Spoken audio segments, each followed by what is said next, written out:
तर मी आता तुम्हाला काही प्रश्न विचारणार आहे आणि ते जे प्रश्न आहेत ना, ते प्रश्न तुमच्या दररोजच्या सामान्य ज्ञानावर आधारित प्रश्न आहेत. विचार करून प्रश्नाची उत्तरं द्यायची. आणि बघा, त्या प्रश्नाचं उत्तर ब ही जी बाराखडी असते बघा, ब ची बाराखडी, ब, बा, बी, बी, मराठी शब्द किंवा इंग्रजी शब्द, त्या प्रश्नाचं उत्तर. ओके, मराठी प्रश्न किंवा इंग्रजी, बरोबर आहे. विचार करून उत्तर द्यायचं. ओके, नक्की द्याल. चला बघूया. आणि उत्तर नाही आलं की पाठीमागे जाऊन उभं राहायचं त्याच पद्धतीनं. ओके, पहिला प्रश्न आहे बघा तुमच्यासाठी. आपण शाळेत पुस्तके ठेवण्यासाठी काय वापरतो?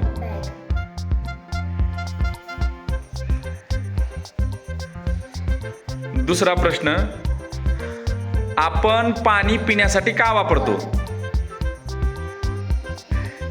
लगेच उत्तर द्यायचं फास्ट, दोघांच्या पैकी. दिव्यश्री, शेती कामासाठी उपयोगी असा प्राणी कोणता? तुझा माग नाही, तू थांब, तू जाऊ या पुढे. आपण लिहिण्यासाठी वापरतो ते साधन काय? आपण लिहिण्यासाठी काय वापरतो त्याचं नाव सांगू शकता? चल माग, हा पुढे चल माग. लिहिण्यासाठी वापरतो आपण, लिहिण्यासाठी. चल पाठीमागे. बुक नाही, त्याचं नाव पण सांगू शकता तुम्ही. त्याचं नाव सांगायचं, त्या कंपनीचं पण नाव सांगू शकता. आपण लिहिण्यासाठी काय वापरतो?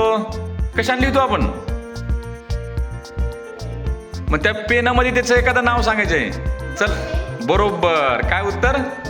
Ball pen. बरोबर आहे का? छान. पुढचा प्रश्न, वाढदिवसाला इंग्रजीत काय म्हणतात? चुकलं. हा, राईट. मी फक्त ब पासून उच्चार म्हणलो. हॅपी बर्थडे काय? बर्थडे. छान. पुढे, आपण बसण्यासाठी शाळेत कोणती वस्तू वापरतो? जाऊ पाठीमागे. आंघोळ करताना पाणी घेण्यासाठी काय वापरतो?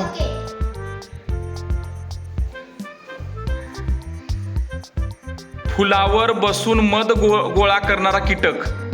बरोबर. इंग्रजी मधला शब्द सांगितला पल्लवने. बी. बी, बीची स्पेलिंग सांग बरं. बी म्हणजे काय? मधमाशी. छान. आपल्या देशाचा शेजारी देश कोणता आहे? बरोबर उत्तर. पल्लवने अगदी सुंदर उत्तर सांगितले. बांगलादेश. ब पासूनच आहे बघा. तुझा पल्लव, तू खूप सांगितलं. आपण क्रिकेट खेळताना चेंडू बरोबर आहे. थांब थांब श्रेयस, थांब बळा. तू जाता पाठी मग, तू भरपूर सांगितली. पुढे, आपण शिकण्यासाठी वाचतो ती वस्तू. दोघांनी पण सांगितलं. दोघं पाठीमाग जावं. छान. घर बांधण्यासाठी वापरली जाणारी वस्तू. घर बांधण्यासाठी वापरली जाणारी वस्तू.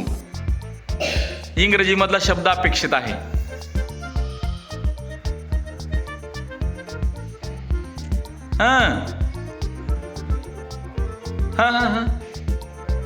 कुणाला इथं पाठीमागे हात वर करू शकता.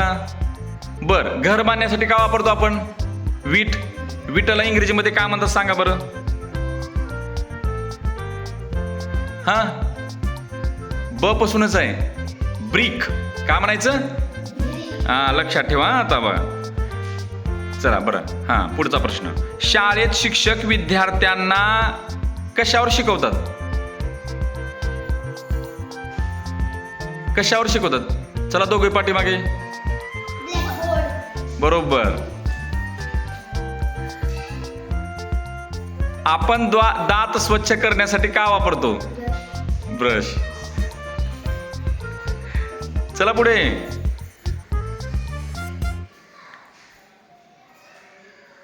पाण्यात राहणारा उडी मारणारा प्राणी कोणता?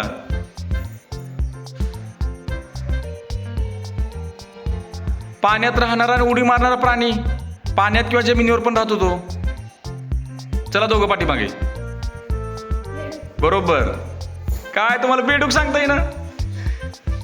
छान. शेतात काम करणाऱ्या शेतकऱ्याला आदराने काय म्हणतात?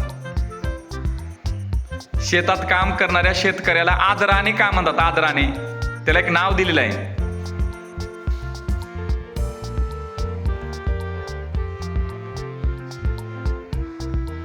कुणाला येतं का? हात वर करा. म्हणजे त्याला एक राजा म्हणून संबोधलं जातं बघा. ब पासूनच आहे. एकाला पण येत नाही. सांगू मी? अरे शेवटी राजा म्हणतात त्याला. राजा शब्द जोडतो त्याला. हा बरोबर, बळीराजा. मग उत्तर सांगा काय झालं अगोदर.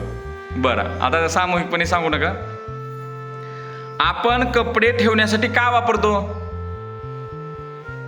चला पाठीमाग. किंवा बकेट.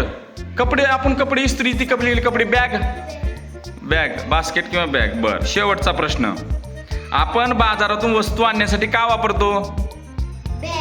बॅग. कसे वाटले प्रश्न तुम्हाला? छान वाटले बघा. म्हणजे ह्या प्रश्नामधून 2 नवीन प्रश्न बघा. पल्लवने एका प्रश्नाचं उत्तर दिलं होतं बघा. कोणत्या? पल्लवने प्रश्नाचं उत्तर काय दिलं? आपल्या शेजारी असणारा देश कोणता? बांगलादेश. बरोबर आहे का? विटला काय म्हणतात? ब्रिक. काय म्हणतात विटला? ब्रिक. प्रश्न आवडले? सर्वांना आवडले का? छान. मग तुम्ही काय सांगू शकता का त्यांना? छान. असेच व्हिडिओ आणि तुम्ही सुद्धा जे आपले व्हिडिओ पाहत आहेत त्यांनी सुद्धा तुम्ही तुमच्या शाळेमध्ये असेच प्रश्न तुम्ही तुमच्या विद्यार्थ्यांना नक्की विचारायचं आहे. त्यामुळे नक्कीच मुलांचं ज्ञान नक्की वाढू शकेल. ओके.